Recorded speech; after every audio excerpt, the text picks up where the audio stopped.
சென்னையில் மீண்டும் தங்க நகை குறிவைக்கப்பட்டு கொள்ளை சம்பவம் அரங்கேற்றப்பட்டிருக்கு. 10 கிலோ தங்க நகைகள் கொள்ளையடிக்கப்பட்டிருக்கு.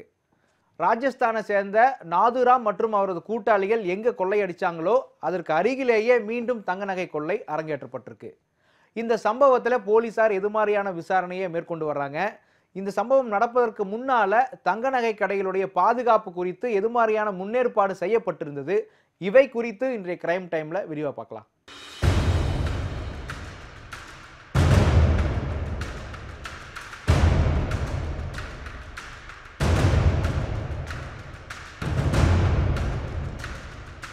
சென்னை அண்ணா நகரில் உள்ள AKS ஜுவல்லரி என்ற நகைக்கடையை திங்கட்கிழமை இரவு வழக்கம் போல பூட்டிவிட்டு உரிமையாளர்கள் மற்றும் பணியாளர்கள் சென்று விட்டனர். செவ்வாய்க்கிழமை காலை கடை திறக்க ஊழியர்கள் வந்தபோதுதான் கடையில் நகைகள் கொள்ளையடிக்கப்பட்டது தெரிய வந்தது.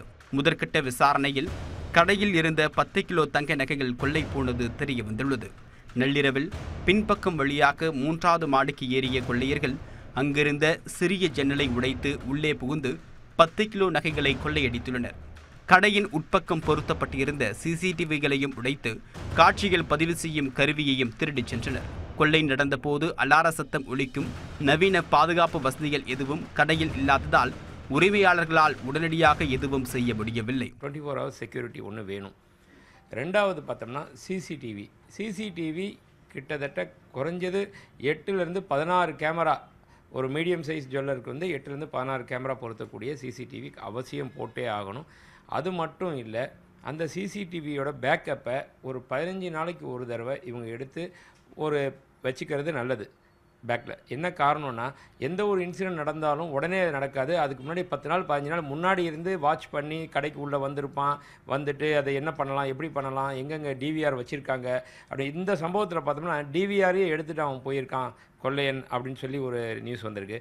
அப்படி இருக்கும் பட்சத்தில் அதில் வந்து நாங்கள் எல்லாம் வலியுறுத்துறது என்னென்னா, கடையோட ப்ரெமிசஸ்லேயே வைக்காதீங்க டிவிஆரையே கூட, அந்த ரெக்கார்ட் பண்ணுறதை கூட வேறு ஒரு ரூமில் தெரியாத இடத்துல வைக்கணும். இல்லையா பக்கத்துலேயே இவங்க வீடு இருக்குது அப்படின்னா வீட்டில் கேமரா அந்த டிவிஆரை வச்சுட்டு ஒயர் மட்டும்தான் உள்ளே வரணும். அந்த மாதிரி சில விஷயங்கள் பண்ணலாம். இந்த பர்க்லர் அலாரம் சொல்கிறோம். இந்த பர்க்லர் அலாரம் வந்து ஒன்ஸ் நம்ம கடையில் வச்சுட்டு கடையை மூடிட்டு போகிறச்சே அதை ஆன் பண்ணிவிட்டு போகணும் மறக்காமல். அப்படியே மறந்துட்டு போனால் கூட நம்ம வீட்டுக்கு போயிட்டு அங்கேருந்தே கூட நம்மளுடைய மொபைல்லையே கூட ஒரு நம்பர் போட்டோம்னா அது ஆட்டோமேட்டிக் லாக் ஆகிற மாதிரி சிஸ்டம்லாம் இப்போ வந்திருக்கு. இந்த நகைக்கடையை தேனி மாவட்டத்தை சேர்ந்த ஐயப்பன், சிவசங்கர் சகோதரர்கள் கடந்த 3 ஆண்டுகளாக நடத்தி வருகின்றனர். மொத்தம் 3 மாடிகள் கொண்ட இந்த கடையில் தங்க நகைகள், வெள்ளி பொருட்கள் மற்றும் அலங்கார நகைகள் ஆகியவை விற்பனைக்கு வைக்கப்பட்டு இருந்தன.